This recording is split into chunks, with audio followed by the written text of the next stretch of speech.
चलो recording start हो गई और हम पीपीटी शो करते हैं। नमस्कार साथियों, शिक्षा शास्त्र की एक और क्लास में आप सभी का स्वागत करता हूं। मेरा नाम है निकेत। चैनल पे जितने भी लोग नए हैं यानी हाँ आपके फीड में शो हो रहा है तो चैनल को ज़रूर लाइक सब्सक्राइब शेयर करें, क्योंकि शिक्षा शास्त्र विषय से जुड़ा कोई ना कोई टॉपिक रेगुलर अपडेट होता है। तो हमने फिर से ग्रेजुएशन की क्लास शुरू की है लर्निंग की थ्योरी के बाद, और ये हम थर्ड सॉरी 2 एंड सेम के थर्ड यूनिट का टॉपिक कवर कर रहे हैं, जिसमें से एम्स ऑफ एजुकेशन यानी किन चीज़ों को हम प्रायोरिटीज़ में रखेंगे। तो इसमें हमने पहला टॉपिक कवर कर लिया था कि शिक्षा के सॉरी ये तुम्हारा टॉपिक ही है, जिसमें से हमारा पहला टॉपिक था डेमोक्रेटिक को लेके, यानी लोकतंत्र को लेके। तो हमने इस चीज़ को एक्सप्लेन किया था, और लोकतंत्र में अगर हम शिक्षा देते हैं तो हम किन किन चीज़ों को टॉप पे रखेंगे, और उसके कॉन्सेप्ट को हम लोगों ने एक्सप्लेन किया था। और उसमें 3 चीज़ें हम लोगों को पढ़नी थी, जिसमें से पहला डेमोक्रेशन था, दूसरा है आज हम लोग पढ़ेंगे समतावादी समाज के संदर्भ में शिक्षा के उद्देश्य, यानी objective of education in the context of an egalitarian या इक्वाइटेबल सोसाइटी पढ़ लीजिए। दोनों की मीनिंग सेम है, इसलिए मैंने वहाँ दोनों को रखा है। तो हम शुरुआत करते हैं, अगर हम समतावादी समाज की बात करते हैं तो देखो समतावादी एक सिंपल वे में, नाम से ही हो रहा है ना कि सबको समान अधिकार मिले। तो यहाँ पे भी देखो, यहाँ पे नोट डाउन है, सबको समान अधिकार, समान अवसर प्राप्त अवसर प्राप्त हो, समान सम्मान प्राप्त हो। किस पर्पज में? यानी उनके ऊपर किसी भी तरीके की ये बायनेस ना आप दिखाएं, ना तो वो किस सोसाइटी से बिलोंग कर रहे हैं, ना तो किस कास्टिज्म से हैं, ना वो किस वर्ग क्लास सिस्टम से आ रहे हैं, ना उनका जेंडर क्या है, ना रिलीजन क्या है, या उनकी कल्चरल डिफरेंसेस क्या है। तो इन सारे को अवॉइड करते हुए हम उनको एक प्रॉपर वेल नोन एजुकेशन दें, यानी उनमें किसी भी तरीके से हम भेदभाव ना करें। इन सिंपल टर्म में कि बिना किसी भेदभाव को जो शिक्षा लेने आ रहा है उसे हम शिक्षा दें। तो इसका फ़ायदा क्या होगा? तो हम जो समाज में जो डिफरेंसेस चल रहे हैं इनको हम कम कर पाएंगे, और सबको एक जस्टिस दे पाएंगे, और सब के लिए एक अच्छी सोसाइटी को डेवलपमेंट कर पाएंगे। तो देखो समतावादी समाज में जो शिक्षा देने का कॉन्सेप्ट है वो यही है कि सीधे शब्दों में अगर एक लाइन लिखो, लेकिन एग्जाम में एक लाइन नहीं लिखना होता है आपको। यहाँ पे तो इसी तरह जैसे यहाँ पे पीपीटी में शो हो रहा है, आपको उसी तरह लिखना होगा, मतलब थोड़ा सा बढ़ा के। लेकिन समझने के लिए है कि यानी सभी को बिना किसी जाति धर्म लिंग जितनी चीज़ें हैं बिना बायस हुए वो एजुकेशन लेने आ रहे हैं, तो हम उनको एजुकेशन देते हैं। बस सीधी सी बात है। और इसके लिए हमारे यहाँ भारतीय संविधान में, राष्ट्रीय शिक्षा नीतियों में, और बीच बीच में कई ऐसे एक्ट आते हैं जिनमें हम सभी की शिक्षा को सुनिश्चित करते हैं। अगर हम समतावादी अर्थ शब्द की बात कर लेते हैं तो एक फ्रांसीसी शब्द है जिसको जो ईगल से लिया गया है, जिसका अर्थ क्या होता है यहाँ पे देख लो, समान या समान स्तर है। और इसका पहली बार अंग्रेजी में कब प्रयोग किया था? 1880 के दशक में। और इसका समतुल्य शब्द जो आगे बल्कि के चलता है, जो हम लोग यूज करते हैं, वो होता है समानतावादी। ठीक है, ये सिंपल सी चीज है। अब इन्होंने जो माना था, किसी भी प्रकार की समानता के पक्षधर होते हैं तो उनका कहना था कि लोगों को समान अधिकार मिलना चाहिए, उनके साथ समान व्यवहार करना चाहिए, या किसी न किसी रूप से, मतलब उनमें किसी भी प्रकार से हम भेदभाव नहीं कर सकते। उनको हम समान अधिकार, समान चीजें जो हैं, जैसे होता है ना कि मूलभूत आवश्यकताएं, रोटी कपड़ा मकान, अगर किसी की बेसिक नीड्स हैं तो वो एटलीस्ट फुलफिल होनी चाहिए ना, तभी तो समझ में आएगा ना कि उसको समान मिल रहा है। चलो, अब इसको हम कवर करके सीधे आ जाते हैं कि अगर हम एक मेजर ऑब्जेक्टिव देखते हैं अलग अगेलिटेरियन सोसाइटी के अकॉर्डिंग, या कह सकते हैं इक्वाइटेबल सोसाइटी के अकॉर्डिंग, तो क्या होता है, इसके क्या ऑब्जेक्टिव होंगे? सबसे पहले सामाजिक, यानी समाज में हम स्टेबल करेंगे कि सारी चीज़ें उनको इक्वली प्रोवाइडिंग की जाए, जिसको जितनी नीड है, कोई भेदभाव ना हो। किसी भी चीज़ का अगर उनको मौका दिया जा रहा है तो उनको प्रॉपर चांस दिया जाए, ऐसा नहीं कि तुमको एक बार चांस दे दिया उसके बाद तुम्हें चांस नहीं देंगे, ये नहीं होना चाहिए। सोशल जस्टिस होना चाहिए, कास्ट सिस्टम का हम हटा दें, या जेंडर जैसी जो चीज़ें हैं इन चीज़ों को, बायसनेस जो है उनको डिस्क्रिमिनेट कर दें, हटा सकें। क्या डेवलप करें? डेमोक्रेटिक वैल्यूज, अभी याद हो तो हम लोगों ने डेमोक्रेटिक वैल्यूज के बारे में लास्ट क्लास में पढ़ रखा था। तो हमें क्या डेवलप करना है? डेमोक्रेटिव, क्योंकि डेमोक्रेटिव ही सोसाइटी एक ऐसी सोसाइटी है जहाँ पे सभी को समान अवसर मिल सकते हैं, और सभी को, मैंने बताया था कि फ्री विल होती है, आपके ऊपर कोई चीज़ थोपी नहीं जाती, मतलब आपके ऊपर कोई चीज़ बाई फोर्स नहीं दिया जाएगा, आपको मिलेगा वो चीज़। आप खुद रिस्पॉन्सिबल बनिए और उन चीज़ों की रिस्पॉन्सिबिलिटी उठाइए। जो हमारे पिछड़े हैं, डिप्राइव्ड पर्सन्स हैं, जो सोसाइटीज़ हैं, उनको हम क्या करेंगे? मजबूत करेंगे। और जो ह्यूमन डिग्निटी है, सेल्फ स्टीम है, उन चीज़ों को डेवलपमेंट करेंगे, यानी उनके मानव गरिमा को हम बनाए रखेंगे, आत्मसम्मान का विकास करेंगे।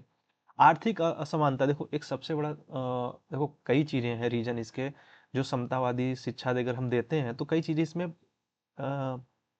बैरियर हैं। जैसे इसमें सबसे जैसे कई चीजें हैं, जैसे यही ले लो, ये लाइन, हमारे यहाँ अगर हम एज अ इंडियन सोसाइटी बात करें तो जेंडर वाइज, क्लास वाइज, ठीक है, कास्टिज्म, ये सारी चीजें हैं जिनकी वजह से बायसनेस का फेस करना पड़ता है। जो हमारी सोसाइटी अभी भी ऐसी कई जगह हैं जहाँ पे अभी इवन लाइट तक नहीं है, ठीक है। आप टेलीविजन विजन की तो बहुत बड़ी बात हो गई। आर्थिक एक सबसे बड़ी चीज ये है कि इकोनॉमिकल क्राइसिस है भाई, गरीबी रेखा के नीचे जो लोग जी रहे हैं, क्यों जी रहे हैं? जाहिर सी बात है, उनको रोजगार या उस तरीके से अर्निंग नहीं कर पा रहे हैं, या उनका इतना ज्यादा शोषण हुआ कि वो कभी आगे बढ़ ही नहीं पाए। और फिर इसमें तो ये चीजें ना क्या है ना, बैरियर है इन चीजों के लिए। अगर पूछा जाए कि इस चीज के बैरियर क्या है, तो ये पॉइंट्स बैरियर भी बन जाएंगे, आप इनको एक्सप्लेन कर लीजिए। फिर आता है समावेशी शिक्षा को बढ़ावा देना। तो हम इंक्लूसिव एजुकेशन को प्रमोट करेंगे, जहाँ पे इंक्लूसिव एजुकेशन का मतलब होता है कि हर वर्ग, हर सोसाइटी का बच्चा एक ही कक्षा में बैठ के पढ़ सके।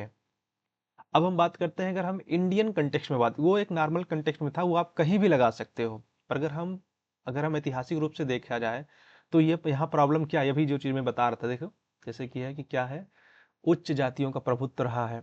हमारे यहाँ जो कास्टिज्म चला है, ब्राह्मण, क्षत्रिय, वैश्य, शूद्र का, तो ऑब्वियस सी बात है, जो टॉप हायरार्की पे थे उन्होंने बहुत डोमिनेट किया। दूसरी एक चीज आती है कि एक दौर ऐसा भी आता है कि चलो ठीक था वो, एक दौर ऐसा आता है कि जो फीमेल एजुकेशन है, नारियों की एकदम उपेक्षा कर दी जाती है, इनको स्कूल, विद्यालय, शिक्षा से मतलब एकदम दूर रख दिया गया। इवन हमारे यहाँ के स्वामी विवेकानंद हैं, उन्होंने साफ साफ कह दिया कि भारत की सिर्फ आधी आबादी शिक्षित है, आधी आबादी अशिक्षित है, इसीलिए हम लोग पीछे हैं। आधी आबादी से मतलब उनका फीमेल से था। आर्थिक रूप से कमजोर वर्गों की वंचना हो रही, मतलब जो लोग कमजोर हैं वो और कमजोर होते जा रहे हैं, उनको मजबूत नहीं किया जा रहा है। तो ये हिस्टोरिकल बैकग्राउंड एक सिंपल टर्म में 3-4 पॉइंट में था। आप अगर पढ़ेंगे डिटेल में तो और मिलेगा, लेकिन समझने के लिए ये 3-4 पॉइंट बहुत है। तो अब जो हमें समतावादी अगर हम शिक्षा की बात करेंगे, तो इस चीज को बैलेंस करोगे आप, इसको बैलेंस करोगे, इसको बैलेंस करोगे। इसीलिए कहा जाता है कि जब ऐसी सिचुएशन में आ जाती है तो शिक्षा का जो पर्पज हो वो केवल सिर्फ नॉलेज नहीं देना है, बल्कि जितने भी हमारे पास क्लास सिस्टम है या जो भी है, उन सबको अवसर, यानी उनके लिए जो मौके हैं, जो चांसेस हैं, वो उनको आपको देना पड़ेगा। ये हो गया इंडियन कंटेक्स्ट में। थोड़ी सी भी बातें और करते हैं, तो अब जैसे हम एजुकेशन की बात करते हैं, तो क्या इसके लिए कई एक्ट है, तो हमारे यहाँ प्रॉपर बहुत सारे एक्ट बने हैं। जैसे अगर हम पहली पॉलिसी शुरुआत करें तो 1968 की हमारी पहली पॉलिसी आती है, फिर 1986 की पॉलिसी आती है, इसके बाद अभी सबसे लेटेस्ट में आती है 2020 की पॉलिसी, जिसमें इन सारी चीज़ों पे बहुत डिटेल में फोकस किया गया है कि किसी को शिक्षा के अवसर से हम छोड़े नहीं। लेकिन उनके बीच में जो एक्ट्स हैं, जैसे एक अवसर आता है, जैसे हमारे यहाँ एक बहुत सिंपल, आप लोग जानते हैं कि 6 से 14 वर्ष तक के सभी बच्चों को हमारे यहाँ फ्री कॉस्ट एजुकेशन क्यों दी जाती है? वो चाहे जिस कैटेगरी का हो, चाहे वो अमीर हो या गरीब हो, वो फ्री एजुकेशन सबके लिए है। आप जाइए, आपको एजुकेशन मिलेगी कक्षा 1 से 8 तक। वो इसी का कॉन्सेप्ट है। जैसे हमारे यहाँ एक एक्ट आता है, आरटी एक्ट 2009 के माध्यम से निःशुल्क एवं अनिवार्य शिक्षा है आपके पास। जो लोग हमारे यहाँ कमजोर हैं, या मैंने कहा ना कि वंचित वर्ग हैं, एससी, एसटी, ओबीसी या अल्पसंख्यक वर्ग हैं, उनको जो फेलोशिप्स दी जा रही हैं। फिर समावेशी शिक्षा प्रणाली की जरूरत है। अब देखो इन चीजों से क्या कर रहे हैं, ये जो कुछ कॉन्सेप्ट आपके सामने 5-6 पॉइंट है, इनके द्वारा इस चीज को हम स्टेब्लिश करने की कोशिश कर रहे हैं कि जो इनजस्टिस हो रहा है या जो इक्वालिटी नहीं बन पा रही, वो यहाँ आके बन जाए। तो समावेशी शिक्षा प्रणाली यहाँ पे लाएगी, जिसमें से क्या है, जो डिसेबल चाइल्ड है उनके लिए स्पेशल चीजें भी लाएगी, और उनको एक नॉर्मल स्कूल, यानी जहाँ सामान्य बच्चे पढ़ते हैं, उनको रखा गया। फिर डिजिटलाइजेशन किया गया, इवन कोविड से बहुत ज़्यादा बढ़ गया। तो इसका फायदा क्या हुआ कि जो हमारे आउटर एरियाज थे, वहाँ वहाँ तक नेटवर्क पहुँचा, और क्या हुआ, दूर दराज के क्षेत्रों तक हमने क्या किया, डिजिटल या ऑनलाइन संसाधन के द्वारा एजुकेशन दिया। और हमारी एनईपी 2020, में बार बार कह रहा हूँ कि एनईपी 2020 ज़रूर पढ़ लीजिए। अगर कोई बच्चा वनडे एग्जाम दे रहा है, ग्रेजुएशन से ही या सिविल या कोई भी प्रिपरेशन दे रहा है, तो एक चीज जान लो, एनईपी 2020 पढ़ना मस्ट है आपके लिए, उससे क्वेश्चंस आने डन है। अब देखो जब ये चीजें हम करते हैं तो इसके आउटकम्स क्या निकलते हैं। अगर हम सबको समान स्तर पे रखते हुए मौके देते हैं तो क्या होते हैं, सोसाइटी, सामाजिक गतिशीलता बढ़ती है, सोशल मोबिलिटी होती है। मोबिलिटी कॉन्सेप्ट ये होता है कि एक जगह से दूसरी जगह पर मूव करना ही, सिंपल टर्म में आपके लिए अभी इतना काफी है। इन अगर डिटेल पढ़ना चाहते हैं कि आपकी पद या प्रतिस्थिति में किसी भी तरीके से जो बदलाव होता है, या अपवर्ड हो या डाउनवर्ड, उसे हम मोबिलिटी रखते हैं। आत्मनिर्भर नागरिकों का निर्माण, जब आप शिक्षा के द्वारा सीख पाएंगे, आपके अंदर कोई स्किल्स डेवलपमेंट हो जाएगी, तो जाहिर सी बात है आप कल खुद भी तो कमा सकते हैं। पीढ़ी दर पीढ़ी, देखो ये ऐसा नहीं कि आज हमने एक लोगों को एजुकेशन दे दिया फ्री ऑफ कॉस्ट तो वो मिल गया एजुकेशन उनको, नहीं, ये पीढ़ी दर पीढ़ी कई पीढ़ियां लगेगी, क्योंकि बहुत समय से ये गैप बना है। और इस गैप, एक एक बच्चा यहाँ टॉप फ्लोर पे बैठा है और एक बच्चा यहाँ डाउन फ्लोर पे बैठा है, तो ये बहुत गैप है। तो ये एक बार में नहीं कम होगा, इसे कम करने के लिए बहुत मेहनत करनी पड़ेगी, पीढ़ी दर पीढ़ी लोगों को लगना पड़ेगा। और एक चीज है कि एक जो हमारा डेमोक्रेटिक कंट्री होती है या सब सोसाइटी होती है, उसको ये मजबूत बनाती है। तो देखो डेमोक्रेशन फिर आ गया, और अभी जो अगला टॉपिक आप पढ़ेंगे वहां पे भी, तो ये तीनों टॉपिक आपके हैं एक साथ मिलके, जिसमें से एक डेमोक्रेटिव हो गया, इक्वालिटी आज हो गया, और अभी थर्ड बाकी है। तो अगर इसको हम एक लाइन में, जैसे मैंने शुरू में भी कहा कि अगर किसी से कोई आपसे पूछे हैं कि समतावादी से मतलब क्या है, तो समतावादी समाज की स्थापना में शिक्षा का प्रमुख उद्देश्य क्या है कि सभी व्यक्तियों को समान अवसर प्रदान किया जाए, सामाजिक न्याय और समानता सुदृढ़ किया जाए। यानी हम जो एजुकेशन देंगे, यहाँ पे हम जोड़ेंगे इसको एज ए एजुकेशन, ठीक है। जब हम एजुकेशन देंगे तो उसका हमारा लक्ष्य क्या होगा, सभी मतलब कोई भी बच्चा हमारे लिए छूटना नहीं चाहिए। उनको क्या देंगे हम, चांस बराबर देंगे। उससे फायदा क्या होगा कि सोशल जस्टिस बढ़ेगा और समानता मजबूत होगी, और उसका फायदा क्या होगा, हमारा डेमोक्रेटिव या कह सकते हो हमारा लोकतंत्र मजबूत होगा। हम क्या बनेंगे, आत्मनिर्भर बढ़ेंगे। ये जो गैप है वो क्या होगा, कम होगा एक पीढ़ी से दूसरी पीढ़ी तक।